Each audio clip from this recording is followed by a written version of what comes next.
Early in my photography journey, I was obsessed with finding the perfect camera. Lenses and bodies were expensive, and I didn't want to buy something that ended up sucking. So, like many of you, I watched a bunch of gear reviews, looked at all the spec sheets, and went back and forth multiple times, until eventually biting the bullet and buying the gear. But the irony was, not every piece of gear worked out, and there were few, if ever, perfect choices. Which meant that, over the course of the long term, I ended up selling back a bunch of lenses and bodies anyways, sometimes at a loss. But they all taught me something valuable, even the gear I sold. Each body or lens reflected a time and space within my photography journey, and they brought me to where I am now. Today, I'll share with you the cameras that shaped my photography, as well as what I'm using now in 2026.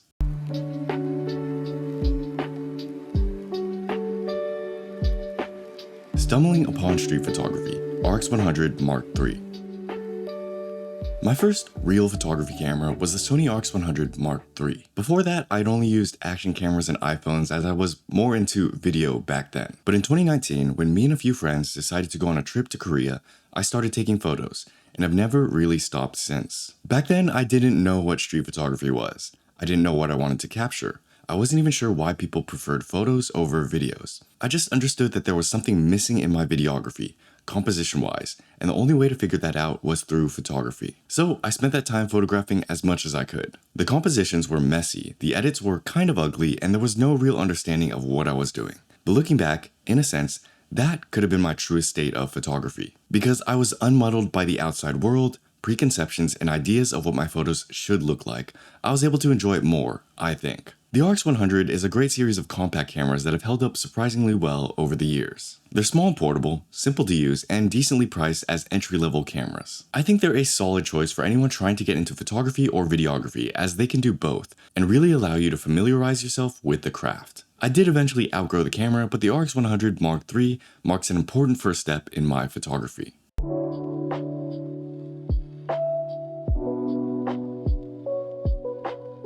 The journey begins, X100V.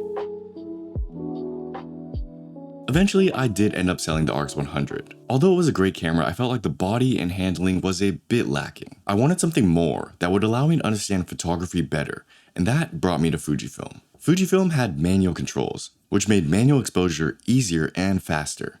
Film simulations, which made learning aesthetics more fun, and all the updated bells and whistles for video and image quality. My first Fujifilm camera was actually an XT30 with the 18-55, but coming from a small pocket-sized point-and-shoot, it felt big and uninspired. So despite not being exactly made for it, the Fujifilm X100V became the perfect hybrid, since I needed something for both daily photography and to record videos. I sold my XT30, picked up a lightly used X100V before the internet found the camera and spiked the prices, and my world changed forever. No lie, it felt like I had magic in my hands. The camera felt great to hold and fiddle with, and I loved the pictures that came out of it. For sure, the difference was the f2 lens, the shape and design of the camera, which does make a difference, and the dedication to make the 35mm equivalent work, which became my favorite focal length. They added a sense of completeness to what I wanted and needed. From there on, I just had so much fun using it, bringing it with me on road trips, making videos with it, learning photo editing, and trying out different film simulations and recipes. I still wasn't all that great at photography, but that didn't matter because I was enjoying taking photos. The X100V could be considered my first love, camera-wise, and all the gear after that could just be me chasing that feeling again. Eventually, I did reach a point in my photography where I had to ask myself questions about what I wanted to make, and more importantly, what I needed to learn to make my photos better. Which brings us into the next phase.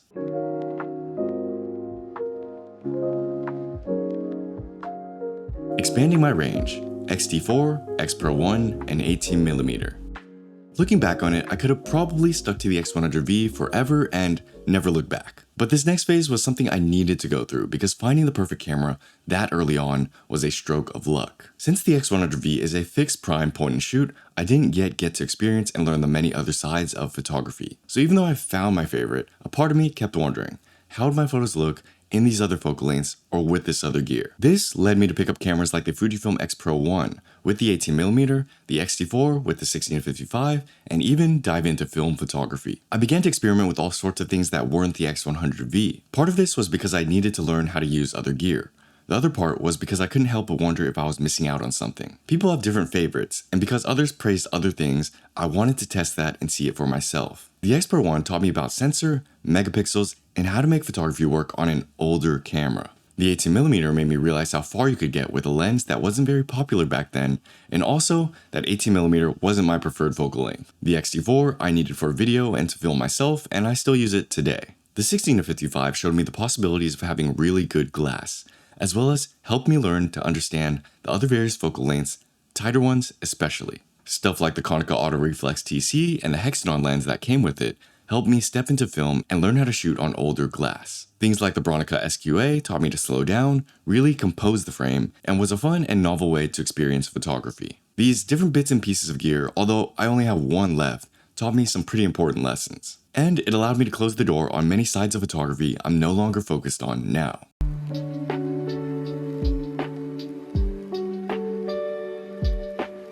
Getting uncomfortable, X Pro 3 and various lenses. In one's photography journey, there will come a point in time where you stagnate, where you're not getting any better, you keep doing the same things, and you don't know why. In these moments, it's important to be honest about your weaknesses. And sometimes, although I don't often recommend buying gear you don't need, it can be a good idea to experiment. For me, I learned there were many focal lengths and styles of shooting I wasn't good at. Tighter lenses and slower bodies were challenging to me because I'd become so accustomed to the X100V. But there were things I needed to learn because my style of shooting wasn't getting me good results. So I needed to step out and buy the appropriate gear to cover the weaknesses I had in my photography. The X Pro 3, for example, I picked up to help with my street photography, only to realize that the viewfinder experience forced me to slow down and intentionally compose. The XF33mm f1.4 showed me what a modern lens and a slightly wider aperture could do, as well as taught me how to compose at one of the most important focal lengths. The 50mm f2 showed me that I'm not really interested in the more telephoto side of photography, and that environments and scenes are big for me. The Asahi Super Takumar 50mm f1.4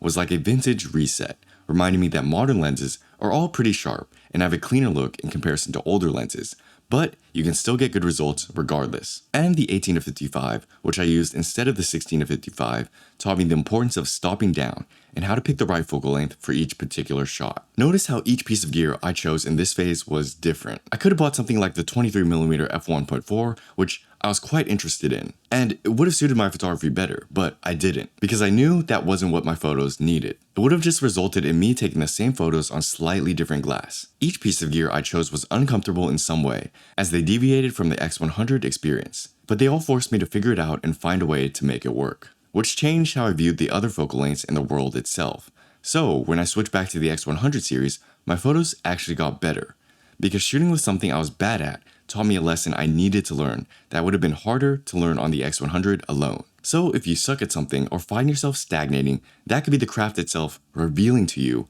a weakness. Learning that thing through a limitation like a piece of gear could be a streamlined way to do it, although it could cost you some dollars.